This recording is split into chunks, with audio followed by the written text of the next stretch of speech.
విజయ madam గారు stage మీదకి రావాలని కోరుతున్నాం.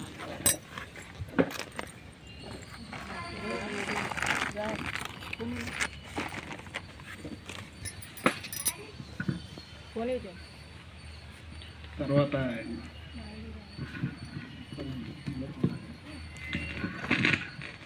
ఈ పదవి విరమణ సందర్భంగా టీ గారిని మాట్లాడవలసిందిగా కోరుతున్నాం.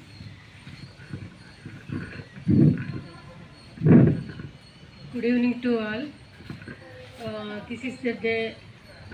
అందరికీ చాలా ప్రత్యేకమైన డే ఫర్ దానం.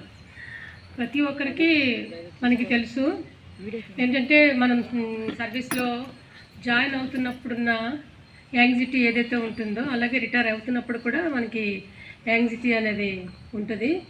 కానీ ఏంటంటే లైఫ్లో ప్రతిదీ ఈక్వల్గా తీసుకోవడం అనేది మనకి అవసరం.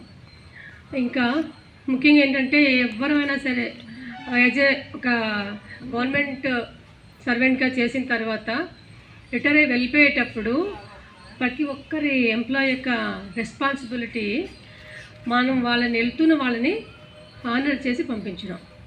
That is the primary responsibility every employee చేయాల్సింది. ఎందుకంటే తర్వాత రోజుల్లో మనం కూడా వెళ్తాం కాబట్టి ఇలాంటి ఈ కార్యక్రమాలు ఏవైతే చూస్తారో మన యొక్క యంగర్ జనరేషన్ కూడా మళ్ళీ ఆ విధంగా పంపిస్తారు. అది మనం ఫస్ట్ అర్థం చేసుకోవాలి.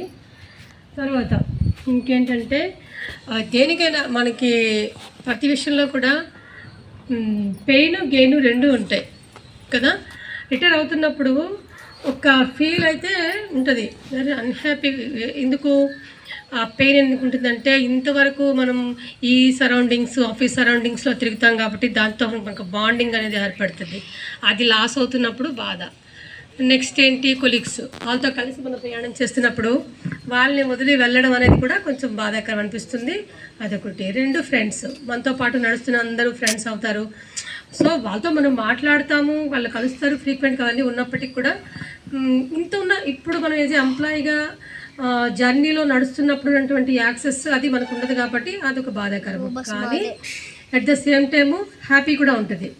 ఎందుకు, ఈ బర్డెన్స్ అనేవి వాటి నుంచి దూరంగా we have leave hour burdens, అది హ్యాపీ. తర్వాత ఇంకోటి ఏంటి, రెస్ట్లెస్ డేస్ ఉంటాయి ఇందులో డ్యూటీలో. ఎప్పుడు పిలిచినా రావాలి, ఆ పని మనం అప్పుడు షార్ట్ అవుట్ చేసి వెళ్ళాలి.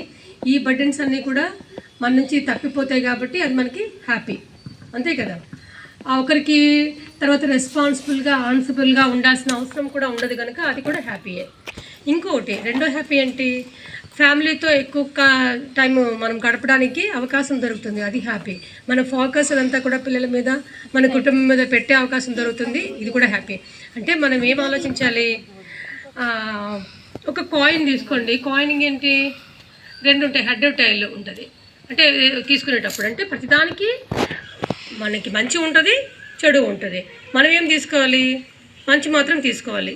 ఎందుకంటే మనం ప్రజెంట్ ఇప్పుడు నడుస్తున్నాం కాబట్టి ప్రజెంట్లో ఏదైతే మనకు అవసరమో దాన్నే మనం పట్టుకోవడానికి ట్రై చేయాలి. కాబట్టి రిటైర్ అవుతున్నాము, తర్వాత మన గోల్స్ ఏంటి, నెక్స్ట్ మనం ఏం చేస్తున్నాం మన థాట్ ప్రాసెస్లో మన మైండ్ వెళ్ళినప్పుడు హ్యాపీగా మనం దానిని తీసుకోగలుగుతాం. ఓకేనా, ఇది